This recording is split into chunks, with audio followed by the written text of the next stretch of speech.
Buenos días. El día de hoy vamos a revisar lo que es la resolución ministerial 972 del 2020 del MINSA, que tiene que ver con la vigilancia, prevención y control ante el COVID-19 que toda empresa pública, privada, instituciones del Estado y otros pueden o tienen que aplicar para lograr minimizar el riesgo de exposición de los trabajadores en las empresas y lograr de que no se lleguen a enfermar, ¿no? El temario es, primero vamos a ver algunos aspectos importantes sobre la infección por COVID-19, que nunca está de más volver a recalcar los puntos importantes y medulares de lo que es la transmisión del COVID-19. Luego vamos a ver la resolución ministerial 972 propiamente dicha, y a la vez que vamos viendo la resolución ministerial 972, vamos haciendo un comparativo con la resolución anterior, con la resolución predecesora, que ya fue derogada por esta 972. ¿Y por qué queremos traer la colación? Porque la mayoría de personas, según las actividades económicas a las que se dediquen y según la apertura de las actividades económicas que dio el Estado de acuerdo a las necesidades de ellas, es que muchas hicieron su plan de vigilancia, prevención y control con la normativa, la resolución ministerial 448. Entonces, para facilitar de que simplemente con la 972, cuáles son los puntos o aspectos que la modifica y que tienen que cambiarse en el plan, si es que todavía no lo han hecho, les vamos a facilitar de esta manera. Empezamos con el primer punto. Sabemos que los coronavirus son causantes de diferentes enfermedades que van desde un resfriado común, algo ligero, algo con que ya estamos aprendiendo a convivir, que ya se convirtió en una endemia a nivel de todo el mundo, pero también va a la parte contraria a las enfermedades más graves, como la insuficiencia respiratoria aguda grave, ¿no? El COVID-19 es una nueva enfermedad causada por un nuevo coronavirus que nunca se había visto en seres humanos. Si bien es cierto, conocemos que esta apareció en la ciudad de Wuhan, en China, en diciembre del 2019, recién el 11 de febrero del 2020, la Organización Mundial de la Salud, o sea, la OMS, anunció que el nombre oficial de esta enfermedad que está causando este brote del nuevo coronavirus 2019 es el COVID-19. Sabemos que esta enfermedad produce en algunas personas síntomas comunes o leves, e incluso en otras puede llevar a casos más graves, ¿no? Y ya hemos visto que esto también está relacionado a aquellas comorbilidades que puedan tener las personas, como ya lo conocemos, es decir, aquellas personas que son adultas mayores, aquellas personas que sufren de alguna enfermedad cardíaca, aquellas personas que son obesas, aquellas personas que de repente tienen cáncer y están tomando inmunosupresores, aquellas personas trasplantadas, aquellas personas que sufren de diabetes no controlada, de presión alta o hipertensión también no controlada, que no responde a tratamientos médicos, ¿ya? Y estos síntomas podrían aparecer al día siguiente de haberse contagiado o incluso hasta 12 días después de la exposición a este virus, ¿no? Que ya haya sido contagiado de una persona a otra o por tocar superficies que están contaminadas. Aquí más o menos hay un video del virus que cuando ve las condiciones para poder ingresar al organismo, se logra ver, ¿no? Ingresa fácilmente y rápidamente comienza a multiplicarse o a replicarse. Y es por eso que incluso está relacionado el hecho de que a mayor cantidad de virus con las cuales uno se expone, mayor probabilidad de hacer enfermedad respiratoria aguda grave. Y como les mencionaba hace un momento, ¿cómo se transmite esta? De persona a persona, mediante las gotitas respiratorias que producimos, si es que estamos infectadas, y estas gotitas de saliva que podemos eliminar se producen cuando se tose o estornuda o incluso cuando se habla, ¿no? Y estas salen como partículas suspendidas en el aire y poco a poco van cayendo. Y también se puede propagar esta enfermedad por contacto, es decir, al tocar superficies o objetos que tengan el virus y luego se toque la nariz y boca o ojos de la persona que, con la cual se está contagiando, ¿no? Y fácilmente puede empezar a incubar la enfermedad. Y como les decía, puede ser que hoy día me contagie y mañana ya empiezo con los síntomas, o puede pasar incluso hasta 12 días.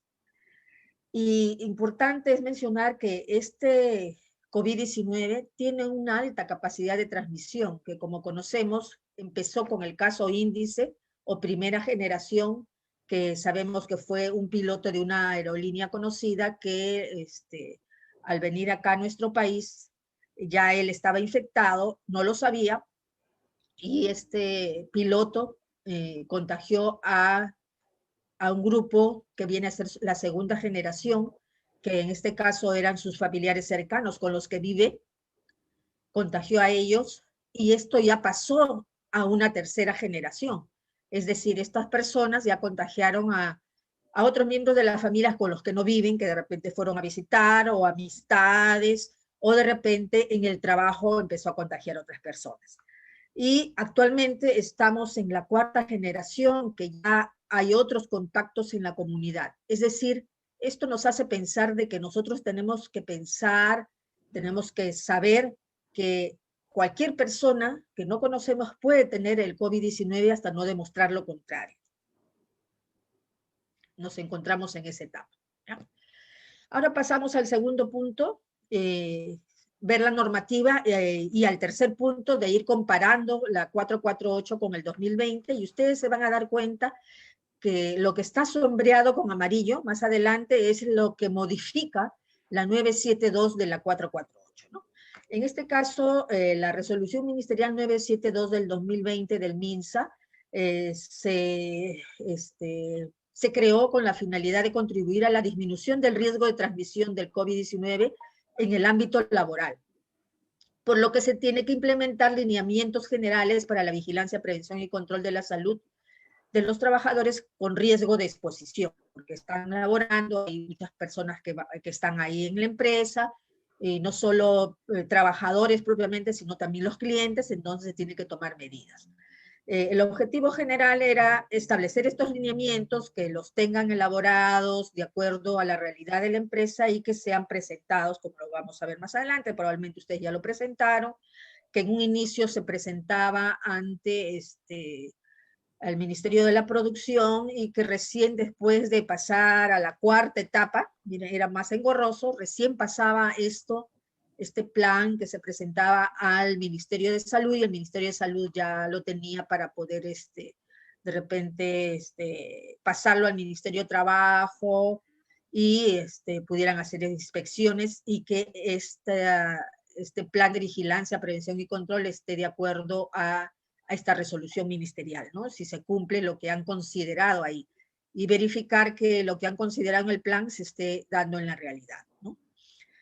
Y en relación a los objetivos específicos, el de prevenir y controlar la salud de los trabajadores que realizan actividades presenciales durante la pandemia.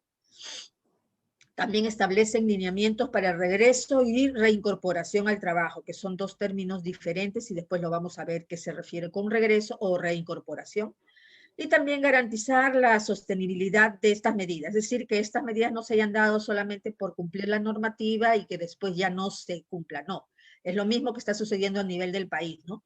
Se dan normativas y estas se tienen que seguir manteniendo mientras dure la pandemia. Sabemos que la pandemia ya más adelante, si es que hubiera una tercera ola, o si aún así no lo hubiera, ya esto va a quedarse en el mundo, y simplemente de ser una pandemia va a pasar a ser una endemia, como les decía, como un resfrío común o cualquier otra enfermedad con la que ya convivimos siempre, igual va a pasar a ser esta enfermedad de COVID-19.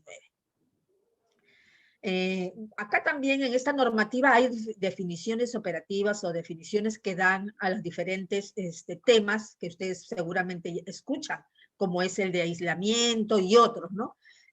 Ahorita el objetivo, como tenemos un tiempo limitado, no voy a leerles ni a definirles qué significa cada uno de ellos, porque ya está acá nombrado, como por ejemplo lo que se refiere a aislamiento, ¿no? Aislamiento, anteriormente con la resolución ministerial 448, se llamaba aislamiento COVID-19, aquellas personas que tenían síntomas, ya sea confirmados por pruebas de laboratorio o no confirmadas, en donde se les separaba por 14 días desde el inicio de los síntomas a la persona, y se le decía, bueno, usted tiene los síntomas, usted tiene que guardar aislamiento en su casa y listo, ¿no? Pero no se había visto de que efectivamente muchas personas no podían hacer aislamiento porque hay muchas personas que viven en casas más precarias o tienen un cuarto para todos los miembros de la familia, ¿no? Donde duermen ahí esposa, esposo y de repente uno o más hijos. Entonces, ya con la resolución ministerial 972, se define ya como aislamiento en el ámbito comunitario a casos sospechosos, probables o confirmados de COVID-19 en casa, pero solo si existen las condiciones para garantizar el aislamiento. De ahí que cuando la persona antes de que salga la 972, se le decía guarde aislamiento y entonces él, si tenía un solo ambiente, ahí estaba él y rápidamente contagiaba al resto de los miembros de la familia. Pero aquí, si no tuviera las condiciones ya con la normativa, la 972, se obliga a que el Estado tenía que crear un centro de aislamiento temporal y seguimiento conocido con las iniciales de CATS durante 14 días. Y estos son la famosa Villa Panamericana que está en el sur, donde se admitía a aquellas personas que estaban con la enfermedad diagnosticada ya, pero que no requerían, o sea, eran casos de COVID-19 donde tenían síntomas leves, donde no necesitaban un monitor, donde no estaban, donde salía de que la saturación todavía era aceptable, la saturación de oxígeno, es decir, no necesitaban de oxígeno por demasiada baja de la saturación en su organismo que de repente los obligara a de repente depender de un monitor, no. Aquí simplemente, si no tienes un ambiente donde guardar aislamiento en tu casa, lo podías hacer en esta vía. Y esa responsabilidad el Estado le dio al Seguro Social, de tal manera que existen estos centros de aislamiento temporal y seguimiento, CATS, en la Villa Panamericana, en Ancón hay una villa, en Mongrut han hecho también, han hecho en Vitarte, lo que se conocía como Voto Bernales, ahí hay uno, y también el Ministerio de Salud tiene en un hospital nuevo que habían creado recientemente el MINSA en Vitarte, que era un hospital que construyeron en donde era anteriormente un estadio local, y lo habían construido para que sea un hospital, pero se presentó esto de la pandemia y lo utilizaron para, como CATS, ¿no? Y también se llama aislamiento en el caso de aquellas personas asintomáticas que al hacerles la prueba son positivos, también tienen que guardar aislamiento por 14 días. Y se incorpora también aislamiento hospitalario, aquellas personas que de repente porque necesitan oxígeno, están saturando bajo menos de 90 y van a ser dependientes de repente de un monitor, entonces ellos también están haciendo aislamiento pero hospitalario. Y así hay definiciones que ustedes pueden irlas viendo en este PPT, que por problemas de tiempo no lo vamos a poder ver, pero son definiciones al fin y al cabo que ustedes pueden revisarla, como por ejemplo barrera física del trabajo, ¿no? Son elementos que disminuyen el riesgo de contacto directo entre dos o más personas. Alta epidemiológica también se define para casos de COVID-19 leve, luego de 14 días de inicio de síntomas, siempre y cuando desde el punto de vista epidemiológico se haya recuperado, es decir, que guardó los 14 días de aislamiento y el médico al evaluarlo ve que sí, ya está en condiciones de que se le dé de alta de ese aislamiento. En muchos casos no ocurre ello. Todo va a depender de la evaluación médica y es el médico el que determina si sí ya le da de alta o todavía tiene que guardar este aislamiento, ¿no? Y se considera aquel caso sospechoso anteriormente con la resolución ministerial 448, lo definía de acuerdo a aquellas alertas epidemiológicas que emitía el Ministerio de Salud. Y aquí la última alerta epidemiológica que sacó cuando estaba vigente la resolución ministerial 448 decía que caso sospechoso era aquel caso en que el paciente tenía síntomas como los principales: tos, dolor de garganta y algunos de los demás síntomas, como ven ustedes acá: malestar general, fiebre, dolor de cabeza, congestión nasal y dificultad para respirar. Todos los demás, diarrea, pérdida del gusto, pérdida del olfato, eso se añadió ya con la resolución ministerial 972. Y también se considera caso sospechoso aquel paciente con infección respiratoria aguda grave. Es decir, si yo, no sé si ustedes se acuerdan el año pasado que a veces en la calle iba caminando una persona y de pronto veíamos otra persona tirada en el piso, que se le notaba la dificultad que tenía para respirar, era un paciente con infección respiratoria aguda grave. Entonces ya tú tenías que definirlo a esta persona como un caso sospechoso de COVID-19. Y así varias definiciones de qué son casos probables, casos confirmados. Un centro de trabajo es aquel lugar o lugares en el que se desarrolla la actividad física o la actividad laboral. Es decir, ustedes ven acá sombreado de amarillo, diferente la definición a la que se dio con la resolución ministerial 448, donde nos dice que es una unidad productiva en la que se desarrolla la actividad laboral de una organización con la presencia de trabajadores. Simplemente lugar o lugares en el que se desarrolla la actividad laboral con la presencia de trabajadores. Y así van haciendo algunas definiciones que ustedes las tienen acá. Pero vamos a esto. Los lineamientos para la vigilancia, prevención y control del COVID-19. ¿Por qué contamos con estos lineamientos? ¿Por qué el Estado saca estas normativas? Porque nosotros estamos teniendo nuestra ley de seguridad y salud en el trabajo, que es la ley 29783, con su reglamento aprobado, la resolución ministerial 005. La primera, la ley salió en el 2011 y su aprobación o su reglamentación en el 2012. Entonces, como se han establecido medidas para poder evitar que los trabajadores se accidenten o se enfermen en el centro laboral, entonces siguiendo con esto, también se establecen estos lineamientos para evitar que el trabajador en su centro laboral se enferme con el COVID-19 y, como hemos visto, muchos casos que lleguen a morir, ¿no? En esta resolución ministerial 972 se establece que los puestos de trabajo tienen que clasificarse según riesgo de exposición, de acuerdo a la tarea que desarrollan, a la labor que desarrollan en su centro laboral. Y se va a considerar riesgo bajo de exposición, riesgo mediano de exposición, riesgo alto de exposición y riesgo muy alto de exposición. Vamos a ver cada uno de ellos. ¿A qué puestos de trabajo vamos a considerar que tiene un riesgo bajo de exposición? Es decir, se le va a clasificar como riesgo bajo de exposición.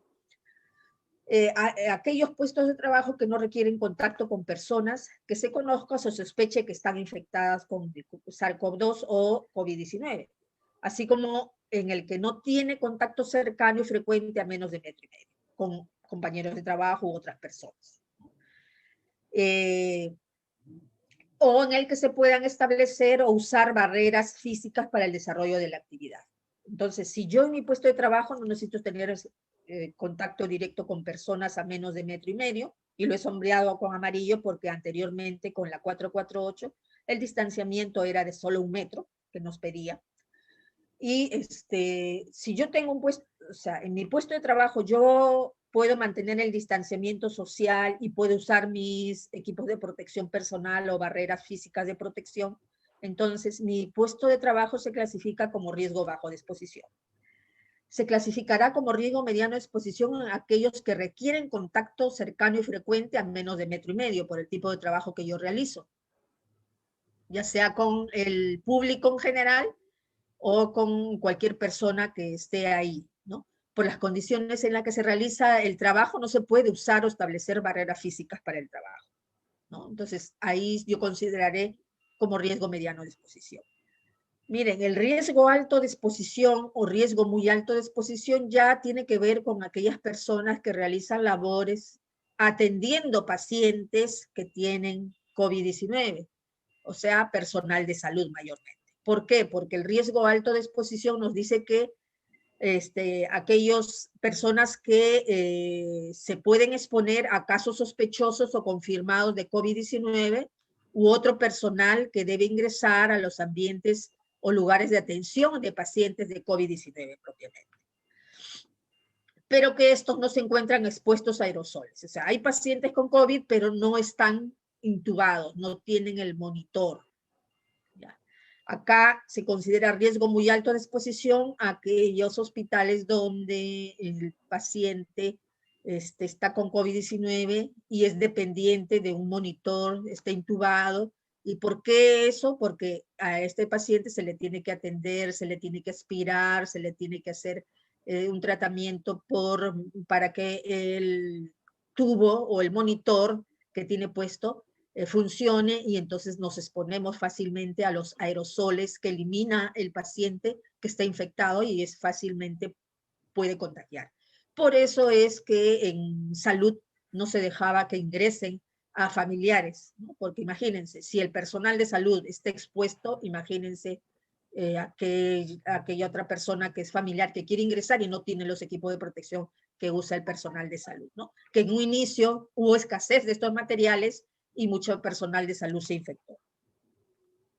Y aquí algunas fotos de cómo clasificar el riesgo bajo de exposición en mi puesto de trabajo, cuando yo puedo mantener distanciamiento con otras personas y puedo usar mi equipo de protección personal o establecer barreras, ¿no? Si yo acá guardo el distanciamiento y pongo barreras divisoras para que no corra riesgo de exponerse entre compañeros, porque todos tenemos que sospechar, como les dije, de que cualquier persona puede estar infectada hasta que no se demuestre lo contrario con las pruebas, ¿no? Y acá también en esta foto de la derecha se puede mantener el distanciamiento y se puede usar sus barreras de protección. El riesgo mediano de exposición es en donde no puedes mantener el distanciamiento de 1,5 metros, como por ejemplo el policía que hace este tipo de trabajo, ¿no? Este policía de carreteras tiene un riesgo mediano de exposición. Acá en la foto superior de la derecha, en el aeropuerto, por eso que el aeropuerto se reaperturó en la última etapa de la reactivación económica, estaba en la apertura de los aeropuertos. Y porque, por ejemplo, acá esta persona tiene que acercarse y pasar esa barra metálica para ver si tiene algo de metal en el cuerpo, ¿no? Y no guarda el distanciamiento debido. En las fotos inferiores también, ¿no? En la de los extremos, que tienen contacto cercano, y en el del centro, el vigilante que tiene que pedir documentos y se acerca a las personas que quieren ingresar. El riesgo alto de exposición, como les dije, ya es personal de salud que puede estar atendiendo pacientes con diagnóstico de COVID-19 y aquellos que generan aerosoles en la persona cuando tose. Acá también en esta foto inferior, donde se les tiene que atender a estos pacientes que están diagnosticados con COVID-19. Aquí también en esta normativa nos dan lineamientos preliminares. Que la empresa está obligada a implementar estas medidas que garanticen la seguridad y la salud en el trabajo, que tienen que elaborar su plan de vigilancia, prevención y control, y que estará a cargo del Servicio de Seguridad y Salud en el Trabajo, los que tienen que hacer este plan de vigilancia, prevención y control, y que tienen que presentarlo o remitirlo al Comité de Seguridad y Salud en el Trabajo, para que en un plazo máximo de 48 horas lo puedan aprobar. Y que todo empleador con hasta 4 trabajadores no están obligados a presentar un plan de vigilancia, prevención y control, sino elaborar una lista de chequeo de vigilancia de COVID-19 en el centro de trabajo con uno, máximo hasta 4 trabajadores. Es decir, una empresa que tiene máximo 4 trabajadores solamente puede presentar una lista de chequeo. Y ya vamos a ver más adelante que contemple esa lista de chequeo, ¿no? y no tienen necesariamente que hacer un plan de vigilancia, prevención y control. También nos dice que todo plan debe incluir una guía breve de las actividades que realizan, acciones e intervenciones que aseguren el cumplimiento de los 7 lineamientos que están establecidos en esta resolución ministerial 972. Y que también tienen que hacer cumplir con esta lista de chequeo que está en el anexo 5 para lograr hacer la vigilancia, y también te va a permitir determinar los puntos que se deben considerar y si lo estás estableciendo o no, porque se te puede escapar alguna de estas actividades que tienes que desarrollar para cumplir los 7 lineamientos. Entonces, te va a permitir ir chequeando qué estás desarrollando para que no se escape ninguno. El plan también debe especificar el número de trabajadores, el riesgo de exposición en su puesto de trabajo y qué características tiene. Se registra el plan ante el Ministerio de Salud, que ya no tiene que ser bajo este sistema integrado, sino a través de un correo que más adelante lo hemos puesto. Y este plan debe ser accesible a aquellas entidades fiscalizadoras como Su Salud, SUNAFIL, decía en un inicio con la 448, y el Servir fue agregado recién con la 972. Servir es una instancia que depende del Ministerio de Trabajo. Todo plan recibido es verificable y tiene que contener los 7 lineamientos, ¿no? Porque algunas empresas presentaban y no consideraban los 7 lineamientos, que vamos a verlos más adelante, y se los devolvían porque estaba incompleto. Entonces, el lineamiento 1 tiene que ver con la limpieza y desinfección de los centros de trabajo, entonces que se debe asegurar la limpieza y desinfección diaria de todos los ambientes, herramientas y útiles del centro de trabajo. Acá se tiene que ser más escrupulosos, poner más hincapié en esto, a partir de la presencia a nivel mundial del COVID-19, se tiene que hacer más control, más vigilancia, más detalle de la inspección y por lo tanto del cumplimiento de los procedimientos que se deben establecer para hacer la limpieza y desinfección de todas las áreas de trabajo, ¿no? Se tiene que verificar, proteger, capacitar al personal de limpieza para que haga bien su trabajo y utilice los desinfectantes necesarios, ¿no? Estos son algunos desinfectantes recomendados, pero por la parte económica es que se mayormente utilizan lejía porque es la más barata, ¿no? Pero la lejía tiene que ser al 0.5%, eso es uno, y otro, cuando se utiliza lejía, la lejía no debe usarse en superficies sucias. Para usar la lejía y no pierda su eficacia, tiene que primero hacerse una limpieza de esas áreas o superficies que se va a limpiar y después recién desinfectar con la lejía. No es que se utiliza la lejía en zonas o superficies sucias, porque hay una falsa seguridad y lo otro es que esta lejía va a ir perdiendo su eficacia cuando se pone en contacto con partes sucias. Por eso que en los hospitales casi ya no están utilizando la lejía, aparte de que la lejía es inestable, pierde su eficacia, como les dije, y algunos también dicen, no, hay que usar alcohol, pero el alcohol pues también es un desinfectante que no te va a hacer mayor cosa, y más bien vas a hacer un desperdicio en superficies que están sucias, ¿no? Entonces se tiene que hacer hincapié en ambientes administrativos también, en ambientes de sala de espera, limpiar las manijas de las puertas, las asas, los baños, bueno, todas las áreas, hacer la limpieza, y ustedes tienen que establecer si hay 3 turnos de trabajo, si es necesario 3 turnos o más de limpieza de las superficies, ¿no? De acuerdo a la labor que desarrollan en cada sitio. En relación al lineamiento 2, evaluación de la condición de salud del trabajador previo al regreso o reincorporación al centro de trabajo. Aquí les voy a decir, cuando nos habla de regreso al trabajo, es cuando el Estado establecía las normativas para guardar cuarentena, ¿no? No se puede salir, han aumentado los casos, se guarda cuarentena, no se sale. Entonces, hasta que ya dice, se levanta esta inmovilización social y ya pueden salir. Ahí recién se regresa al centro de trabajo, que es diferente a reincorporación. Reincorporación es cuando el trabajador, estando laborando, se enferma, ¿no? Presenta el COVID-19 y tiene que guardar aislamiento domiciliario, comunitario, por 14 días. Luego que el médico le evalúa, después de haber recibido todo el tratamiento, le dice, estás de alta, él se reincorpora al centro de trabajo. Por eso se hace la diferenciación entre las dos definiciones. Entonces, aquí en este lineamiento 2, los trabajadores deberán completar la ficha de sintomatología que deberá ser entregada por la empresa. O sea, la empresa está obligada a dar las condiciones para que el trabajador manifieste si está teniendo algún síntoma que haga pensar que es un caso probable de COVID-19. ¿Y cuáles son aquellas personas sospechosas de COVID-19? Ya hemos dicho que aquella persona que tiene tos, dolor de garganta y uno o más síntomas que habíamos mencionado, como malestar general, fiebre, diarrea, pérdida del gusto, pérdida del olfato, malestar general y otros, ¿no?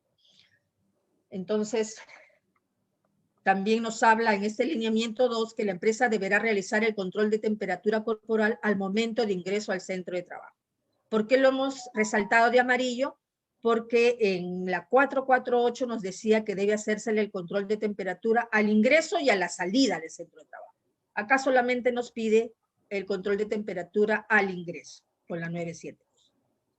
También en este lineamiento nos habla que el empleador deberá aplicar pruebas para la detección de COVID-19 a los trabajadores que regresan, luego el Estado estableció las cuarentenas, o se reincorpora luego de haber tenido el COVID-19 a su puesto de trabajo, pero el empleador está obligado de hacer en aquellos trabajadores que regresan a laborar a un puesto de trabajo con alto o muy alto riesgo de exposición. Ya, las mismas que serán gestionadas por el empleador debiendo estar registradas en el sistema integrado SIS-COVID-19. Si en la empresa o en las empresas que ustedes tienen no hay puestos de trabajo clasificados como alto, muy alto riesgo, no están obligados a hacer estas pruebas. Caso contrario, para puestos con mediano y bajo riesgo, las pruebas no son obligatorias y se deben hacer únicamente para pacientes con síntomas o ser contacto directo de un paciente. Contacto, o sea, es decir, algún familiar que está con el COVID-19, les han hecho las pruebas, o aquella persona que de repente ya tenía todos los síntomas y ya está recibiendo su tratamiento. Entonces, yo soy contacto de esta persona. Solamente a ellos se les podrá hacer las pruebas, pero aquellos que trabajan en puestos con mediano y bajo riesgo no tienen síntomas, no tienen nada, entonces no estamos obligados a hacerles la prueba. Entonces, eso ya hemos visto, está resaltado de amarillo, esas son las modificaciones, porque anteriormente se les hacía, a todos se les hacían las pruebas, o sea, era por gusto en realidad, ¿no? Ahora como ya se conoce más la sintomatología, ya se conoce más en qué casos es necesario hacer o no la prueba, entonces ya queda establecido así. Si yo voy a ir a un puesto de trabajo que tiene alto, muy alto riesgo, definitivamente me voy a exponer más, entonces quiero hacer la prueba para ver si estoy entrando a la empresa sin tener la enfermedad y determinar si yo me enfermo en la empresa o no. Claro, si tengo establecido mi plan, si lo cumplo todo, porque hay responsabilidades del empleador, pero también hay responsabilidades del trabajador, si se cumple todo, no va a haber casos acá de pacientes con COVID-19. Y esta es la ficha de sintomatología para persona que se le está aplicando para que puedan decir que es como una declaración jurada que tienen que decir la verdad, ¿no? En relación al lineamiento 3, nos habla sobre el lavado y desinfección de las manos, que es de manera obligatoria. Esa es una de las 3 medidas básicas que se tienen que emplear, ¿no? Nos dice que el empleador debe asegurar los puntos de lavado o dispensador de alcohol gel dentro del centro de trabajo.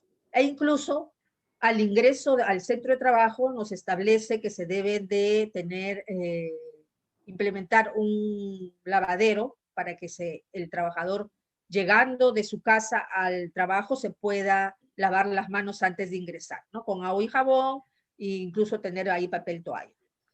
pero si por las condiciones de la empresa no puede establecer ello, se le tiene que proporcionar el alcohol gel o solución hidroalcohólica. Pero en ambos casos también nos dice que se debe poner en la parte superior de cada punto de lavado o de desinfección unos carteles que diga la forma correcta cómo lavarse las manos o que diga la forma correcta del uso del alcohol gel. Porque, por ejemplo, para lo que es el lavado de manos, nosotros tenemos que saber seleccionar el agente. Claro, al ingreso, de preferencia, todos se lavan las manos. Pero si no lo tenemos, la empresa no proporciona ello, entonces yo tengo que saber si mis manos están visiblemente sucias. Sí o sí tengo que usar agua y jabón. Si no lo tengo, usaré el alcohol gel, pero una vez que ya ingreso a mi centro de trabajo, tengo que dirigirme al lavadero a lavarme las manos. Pero si las manos, al observarlas, aparentemente están limpias, puedo utilizar la solución hidroalcohólica o alcohol gel. Aquí, por ejemplo, uno de los carteles que ustedes pueden tener pegado ahí, que nos proporciona la Organización Mundial de la Salud, es esto, que nos dice cómo lavarse las manos. Dice, lávese las manos solo cuando estén visiblemente sucias, si no, utilice la solución hidroalcohólica. Y acá nos recomienda que la duración de todo el procedimiento va de 40 segundos a 60 segundos. Entonces, tratar de aproximarnos a este tiempo y de seguir los 11 pasos de lavado de manos. Entonces, vamos a ver un video donde nos habla sobre el procedimiento de una persona, cómo se tiene que lavar las manos.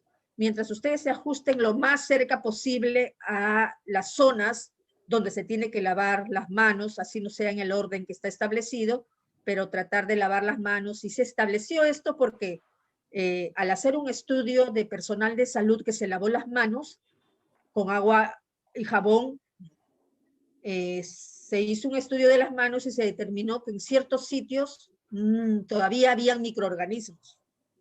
Por eso es que se estableció esta técnica para que en las zonas más olvidadas se pueda hacer más hincapié y por lo tanto eliminar todos los microorganismos patógenos que puede causarnos ciertas enfermedades, incluidas las del COVID-19. Y vamos a ver el video.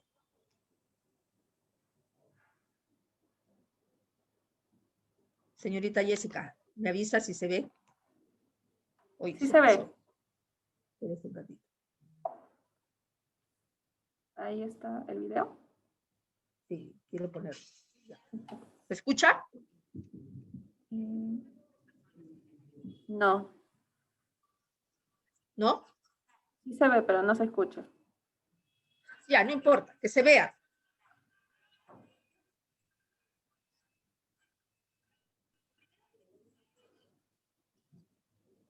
Retirar las joyas, las alhajas.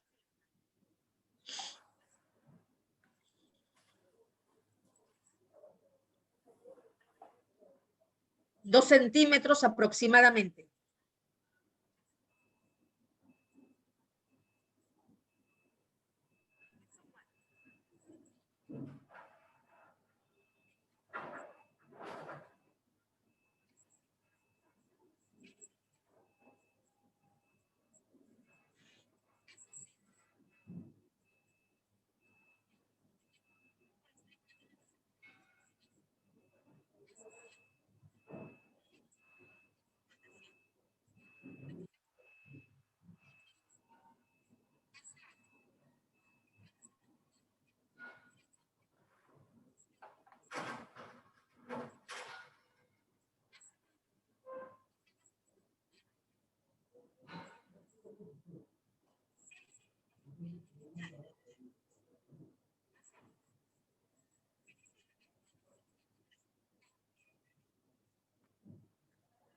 Ahí termina el video, ahí está escrito, no hay ningún problema. Y también nos habla de cómo desinfectarse las manos con el alcohol gel, ¿no? Duración de todo el procedimiento del uso del alcohol gel de 20 segundos a 30 segundos. Cosa que hemos observado que la mayoría de las personas no lo realizan, siguiendo los primeros pasos que se siguió para lo que es el lavado de manos. Entonces ahorita vamos a ver un video donde nos dice, donde nos muestra un accidente que ocurrió por el uso inadecuado del alcohol gel. Y al final, la segunda parte nos dice que cómo hacerse la desinfección de las manos siguiendo los 8 pasos. ¿Por qué 8 pasos? Porque las manos, cuando se utiliza el alcohol gel, ya no se enjuagan ni se secan. Porque si seguimos los 8 pasos, al final, terminando los 8 pasos, nuestras manos van a estar secas, no necesitamos enjuagarlo ni nada. ¿Ya? Entonces vamos a ver el video. Tampoco no se necesita escuchar, no hay ningún problema, solo ver. ¿Ya?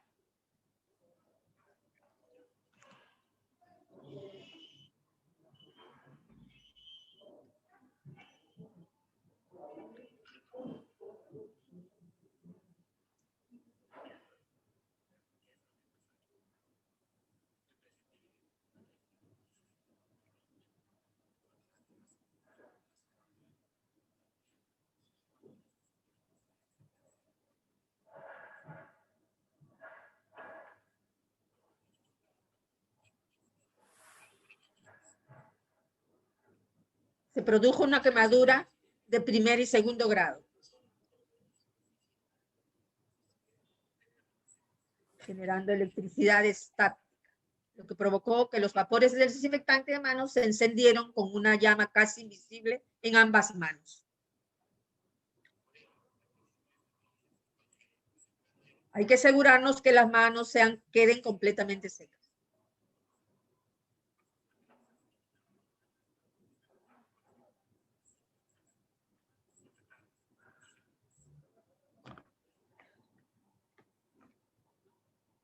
Listo. ¿Por qué se puede producir ello? Porque la solución hidroalcohólica o alcohol gel está compuesto por alcohol, como su nombre lo indica, que es un agente desinfectante, pero también contiene tensoactivos, puede tener amonios, cuaternarios, fenoles, que tienen una acción humidificante, emulsionante, es decir, barrer con restos de células muertas, microorganismos o lo que tengamos en la mano, y también tiene una acción espumante, porque justamente cómo funciona lo del lavado de manos. Cuando nos lavamos las manos, usamos el jabón, producimos o generamos, al frotarlas, generamos espuma, y es ahí donde se quedan adheridos los microorganismos. Y al abrir el caño, como arrastre, con la fuerza del caño por arrastre, eliminamos los microorganismos. Igualmente también, estos tensoactivos hacen que se produzca más espuma y por lo tanto se logre barrer con todos los microorganismos presentes en la mano. También está compuesto este alcohol gel por emolientes, que son dermoprotectores, o sea, protectores de la piel, que la protegen contra la desecación, aumentando la eficacia del producto, y puede tener otros agentes desinfectantes también, depende de qué alcohol gel estamos usando. Bueno, el cuarto lineamiento es la sensibilización de la prevención del contagio en el centro laboral. Esto nos establece estos lineamientos contenidos en la resolución ministerial 972. Se debe proporcionar información sobre la enfermedad y los medios de protección laboral en las actividades de capacitación que se da a los trabajadores. Exponer también información sobre COVID-19, tener pegado, ¿no?, los síntomas y todo lo que hemos visto hasta ahora referente al COVID-19. Se le debe poner carteles, señalar la importancia del lavado de manos, el uso obligatorio de la doble mascarilla durante la jornada laboral, entre otras cosas. Asimismo, también se debe facilitar los medios para responder inquietudes, ¿no?, respecto al COVID-19, o sea, es decir, decirles que si tienen alguna duda, alguna pregunta en relación al COVID-19, que lo manifiesten, ¿no? También se le debe sensibilizar sobre la importancia de reportar tempranamente síntomas referentes a COVID-19.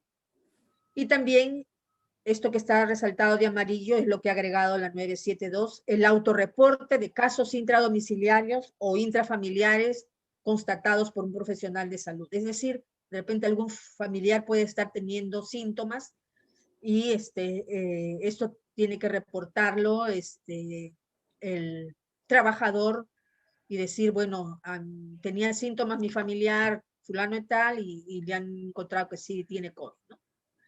También se debe educar en medidas preventivas para reducir el riesgo de transmisión y también sobre la importancia de prevenir diferentes formas de estigmatización y discriminación de trabajadores. No se les debe discriminar porque todos estamos en riesgo de exponernos ya sea en el centro laboral o también en nuestra casa, ¿no?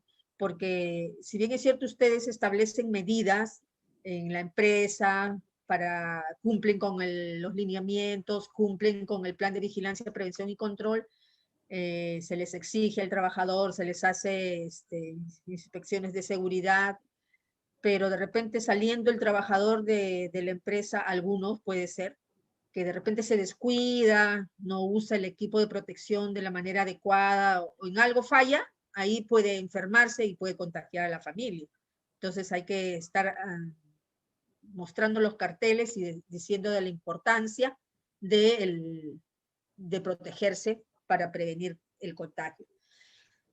Sin ir muy lejos, yo todavía veo gente en la calle que está con la mascarilla abajo, o sea, acá bajo el mentón, o algunas personas solo se cubren la boca, o incluso algunas personas han tenido, cuando he ido a hacer alguna compra, han manifestado que no creen todavía en lo que es la enfermedad de COVID. O sea, es bien difícil en nuestro país cambiar esa cultura, ¿no? En algunas personas que se llevan de cierta información que de repente no es verídica. Entonces tenemos que cambiar eso, contribuir a que todas estas cosas a nivel mundial no se establecen por gusto. Y las evidencias nos demuestran, miren cuánto ya hemos llegado a más de 400, ¿cuánto? 400 millones de muertes, creo que decían ayer, por COVID-19. Entonces, en relación al lineamiento 5, medidas preventivas de aplicación colectiva que se deben establecer, que la empresa debe implementar acciones dirigidas al medio o vías de transmisión del COVID en el ambiente de trabajo, como por ejemplo ambientes ventilados. Anteriormente siempre hemos visto que, sobre todo en áreas administrativas y por el tipo de empresa también probablemente en almacenes tengan aire acondicionado establecido, ¿no? Pero cuando se tiene aire acondicionado en cualquiera de los ambientes, ¿qué es lo que se hace? Se cierra ventanas y puertas. Pero basta con que una persona tenga el COVID-19 ahí para que por el aire acondicionado prendido se esparza el virus por todo el ambiente. Si es un ambiente grande y un trabajador no mantiene el COVID, se va a esparcir por todo, quiere decir que puede contagiarse la mayoría de las personas que están en ese ambiente. Por ello, no está recomendado el uso del aire acondicionado en ambientes donde se va a cerrar estos. De preferencia, si se tiene que mantener a una temperatura adecuada nuestros productos, tiene que establecerse un sistema de inyección de aire puro, extracción de aire contaminado, de tal manera que circule este aire, ¿no?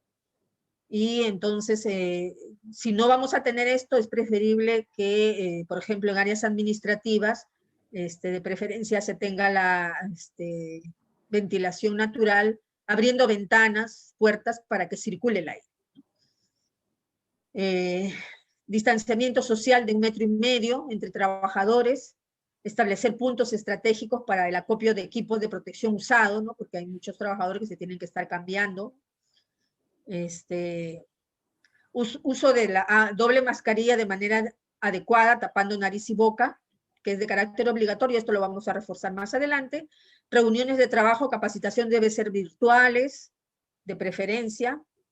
Si contamos con comedor, aquí el distanciamiento tiene que ser de 2 metros, como mínimo. ¿Por qué? Porque acá el trabajador se va a retirar las dos mascarillas. Entonces, así van a estar todos sin mascarilla, entonces el distanciamiento tiene que ser mayor. Y se debe promover el uso de medios digitales, tratar de evitar tener documentos, papeles, ya no se utiliza esto casi, todo tiene que ser digital. Protección del trabajador en puestos de atención al cliente, se tiene que establecer barreras físicas para que no haya contacto directo de trabajador con el cliente, ¿no? Continuamos con el lineamiento 5, se debe generar mecanismos para prevenir el contagio durante el desarrollo de las actividades. Ustedes pueden establecer esos mecanismos fácilmente. En el caso de que el trabajador tenga que ir a campamentos o albergues producto del trabajo, se deberá mantener el distanciamiento no menor de 2 metros entre camas, evitar aglomeraciones durante el ingreso y salida del centro de trabajo, establecer horarios diferenciados, de preferencia para que no se junten los trabajadores ahí y se puedan contagiar, ¿no? Hay que evitar eso. Evitar aglomeraciones. Los marcadores de asistencia del personal deben ser de preferencia de aproximación. Yo me acerco y marca, ¿no? No de usar la mano, de usar el dedo. Protección del trabajador en puestos de atención al cliente a través de barreras físicas, que ya lo dijimos. Y acá hay un tema que nos habla sobre las gestantes, ¿no? Normalmente la gestante estaba establecido de que se le da 1 mes y medio antes de que nazca el bebé y 1 mes y medio después que nace el bebé de descanso pre y postnatal, ¿no? Es algo que ya está establecido a nivel del país.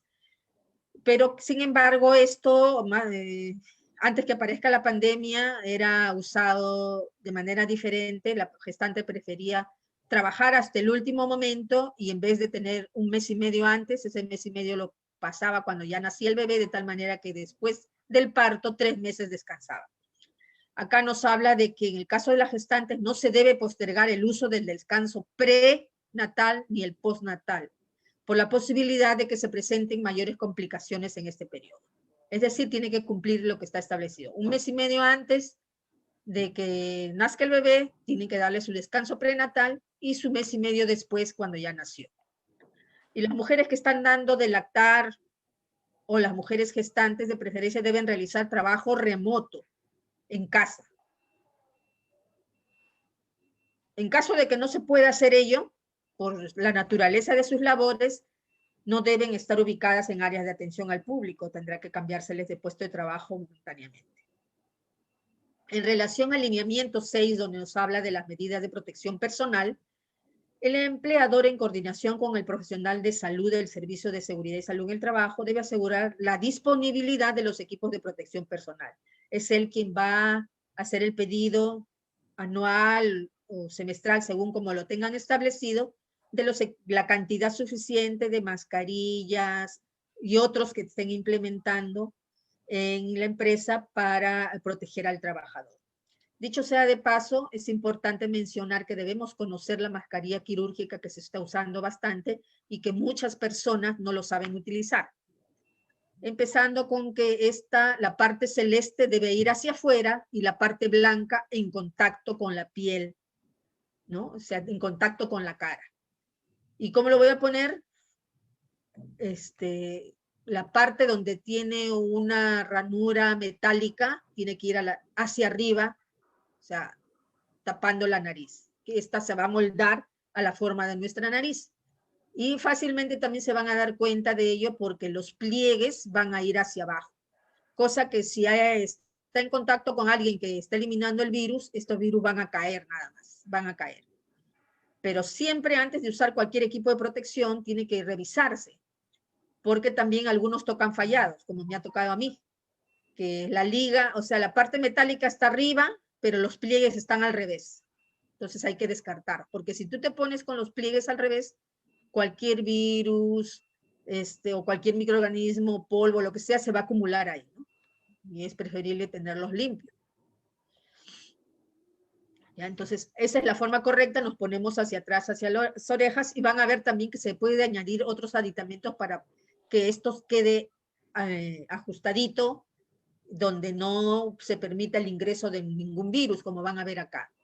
Miren, existe una modificación del documento técnico que regía anteriormente sobre lineamientos para la confección de mascarilla facial textil de uso comunitario reutilizable, ¿no? O sea, hay este tipo de mascarillas textiles faciales que el trabajador que está en puestos de trabajo con bajo riesgo de exposición se le debe entregar, y dice que tiene que ser mínimo 3, que son mascarillas reutilizables. Por lo tanto, para que el trabajador pueda lavarlos y alternar ahora en invierno, se les debe proporcionar 3, ¿no? Y aquí están las características de ese tipo de mascarilla que tiene que entregárseles. Y recomendable uso correcto de mascarillas comunitarias, como ya se tiene que usar doble, entonces se puede utilizar abajo la mascarilla quirúrgica y encima esta mascarilla facial textil de uso comunitario, ¿no? Que es reutilizable.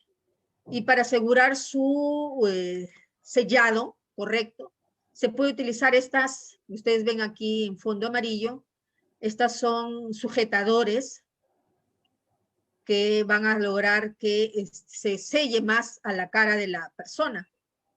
Porque a veces he visto que dan unas mascarillas facial textil grande, ¿no? Entonces me pondré en esta, pondré este sujetador hacia atrás, a la altura del cuello, o si no tengo ello, con la liga puedo hacer que se ajuste más y de tal manera que no se sale fácilmente y que sella más la cara de la persona.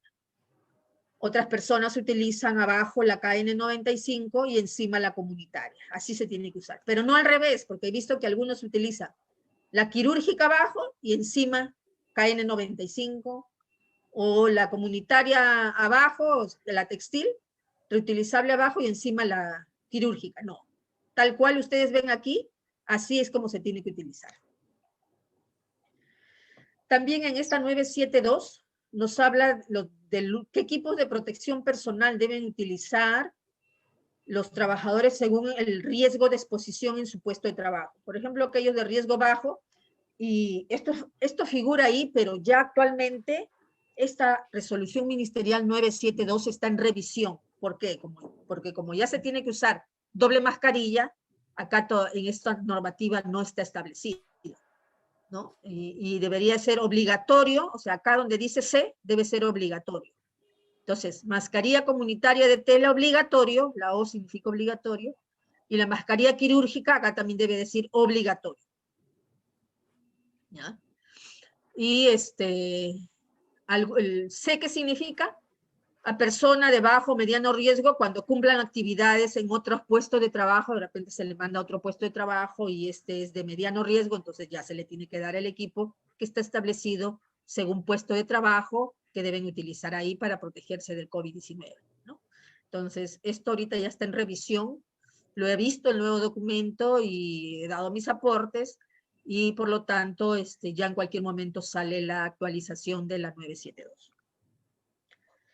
En relación al último lineamiento, que es el de vigilancia de la salud del trabajador en el contexto COVID-19, que debe ser permanente esta vigilancia, el empleador debe realizar ello a sus trabajadores. Y una de las actividades de vigilancia es el control de la temperatura corporal de cada trabajador, que dijimos que era al ingreso, nada más, no es necesario que sea a la salida, pero tiene que registrarse este control de temperatura, ¿ya? Porque yo he visto que en algunas empresas te controlan, pase, y no lo registran. ¿Por qué es importante el registro? Porque ahí podemos ir viendo a fulano de tal, se le ha controlado varios días y ven que está subiendo la temperatura de repente, ¿no? Y queda evidencia de cuánto de temperatura ha tenido, porque ustedes pueden decir, de repente se acerca el trabajador y dice, ay, estoy con COVID, y dice, pero ¿cómo no le han tomado la temperatura? Sí le hemos tomado. ¿Cuál es su evidencia? No está registrado. Mientras no haya registros o evidencias, no se va a tomar en cuenta eso. Así hace el Ministerio de Trabajo. Y este control de temperatura tiene que ser realizado por un personal capacitado. No necesariamente tiene que ser un personal de salud, pero sí tiene que ser un personal capacitado. Y este control de temperatura tiene que ser, establece la 972, en la zona frontal, o sea, en la frente, como vemos en la foto, o temporal, o sea, al costado, encima de la oreja, y entre la oreja y el ojo, esa es la zona temporal, o ahí se puede controlar. El empleador, a través del personal de salud o quien haga sus veces, es responsable del seguimiento de cada trabajador. Si el trabajador tiene una temperatura mayor, de 37,5 a más, o tiene un síntoma respiratorio, deberá ya retornar al trabajador a su domicilio para que guarde aislamiento domiciliario, sabiendo de si reúne las condiciones para ello, ¿no? Porque si no reuniera las condiciones para hacer el aislamiento domiciliario, se le tiene que hacer toda la gestión para que se le transfiera al CATS, al Centro de Atención Temporal de Salud. ¿Y por qué le hemos puesto mayor a 30 o 37,5 a más? Porque antes decía que de 38 a más. No, ahora ha bajado. De 37,5 a más, ahí se le tiene que pensar o sospechar que pudiera tener COVID-19. Continuamos con este lineamiento. La vigilancia de la exposición a otros factores de riesgo de tipo ergonómico, psicosocial u otros que se generen como consecuencia del trabajo en pandemia, se establecen las medidas preventivas y correctivas que correspondan según el sistema de, seguridad, de gestión de seguridad y salud en el trabajo.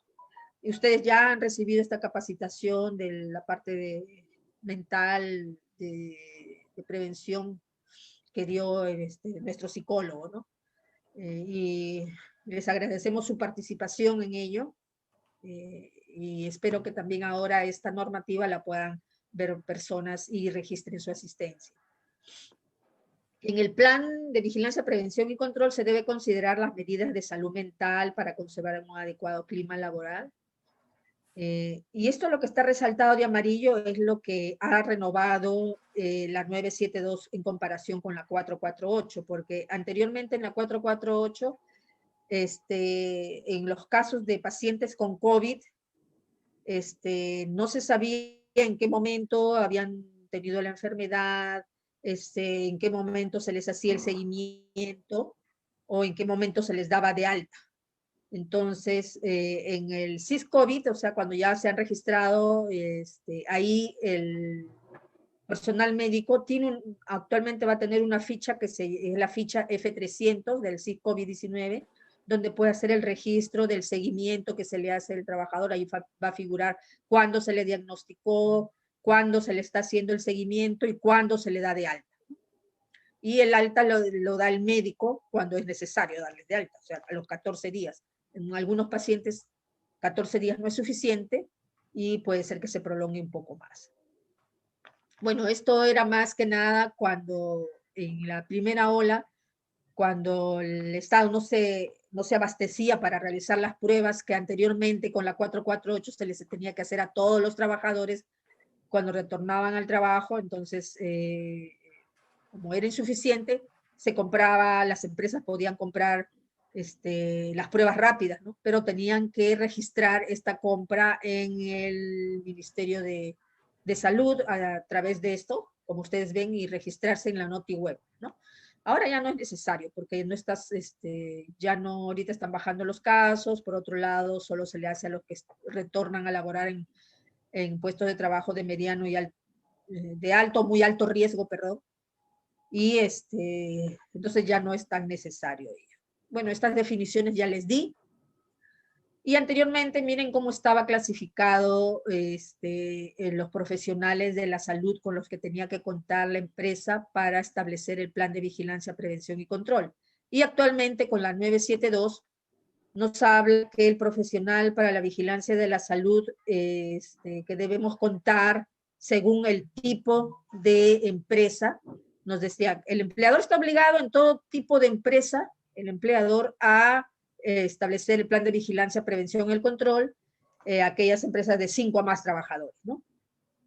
Y se clasificaba a la empresa como tipo 1, aquellas empresas que contaban con 5 a 20 trabajadores y que no eran empresas de alto riesgo, podían contar con un profesional de la salud. En el de tipo 2, lo mismo. Antes de la 448 también había otra normativa donde acá nos decía que si era una empresa de alto riesgo, tenía que contar con una enfermera. Eso cambió y miren, hasta empresas con hasta 50 trabajadores, es decir, empresas tipo 1, 2 y 3 sería puede contar con un profesional de salud en el centro laboral. Pero ya a partir de empresas de tipo 4 puede contar con una enfermera, la de tipo 5 y 6 con enfermera y médico. ¿Ya? Pero el centro de trabajo tipo 1 podrá solicitar el apoyo de un profesional de salud, el de tipo 2 debe solicitar la consultoría de un profesional de salud y el 3 debe contar con el servicio de un profesional de salud que conozca sobre gestión de riesgos y desastres o que sea el apoyo de un profesional de salud del Centro de Prevención de Riesgos del Trabajo, que es donde yo laboro. Aquel ya en clasificación de empresa tipo 4 o centro de trabajo tipo 4 debe contar con el servicio de una enfermera que conozca de gestión de desastres o que conozca de salud ocupacional. El centro de trabajo tipo 5 debe contar con el servicio de un médico y una enfermera. El médico tiene que haber recibido un diplomado de seguridad y salud en el trabajo, y la enfermera también conocer de seguridad y salud en el trabajo o gestión de riesgos de desastres. Y el de tipo 3 deberá tener, tipo 6, perdón, deberá tener un médico ocupacional, así como hay médicos pediatras, ginecólogos, traumatólogos, igual hay un tipo de médicos ocupacionales que hacen su especialidad en salud ocupacional. Y una enfermera también especialista en seguridad y salud en el trabajo, también lo mismo. Y el tiempo de trabajo nos habla desde el tipo 3, centro de trabajo tipo 3, que se debe contar con un profesional de salud que labore mínimo 12 horas por semana en la empresa. El de tipo 4, una enfermera que labore mínimo 18 horas por semana. En el de tipo 5, que debe contar con un médico y enfermera, mínimo 18 horas por semana cada uno. Y aquí lo resalté de amarillo porque con la 448 nos decía que mínimo era 12, han aumentado 6 horas más en la empresa tipo 5. En el centro de trabajo tipo 6, el médico tiene que laborar mínimo 36 horas y la enfermera también le han puesto mínimo 36 horas. Anteriormente en la enfermera nos decía que podía trabajar hasta 18 horas. No han aumentado, o sea, se han equiparado tanto médicos como enfermeras. ¿Y a quién llamamos profesional de salud? Aquella enfermera, obstetra, odontólogo, biólogo, ingeniero sanitario, nutricionista, psicólogo, químico farmacéutico, tecnólogo médico, médicos veterinarios, trabajadores sociales y químicos. Entonces, cuando nos dicen en aquellos centros de trabajo tipo 1, 2 o 3 que debe contar con un profesional de salud, cualquiera de ellos son profesionales de salud. Y cuando se actualiza el plan de vigilancia, prevención y control o lo que fuere, tienen que enviar al Ministerio de Salud directamente a este correo ese plan de vigilancia, de prevención y control ya actualizado. Y bueno, acá algunos anexos que se presenta en el plan de vigilancia, prevención y control. Listo, eso sería todo lo que les quería traer aquí. Muchas gracias por su atención.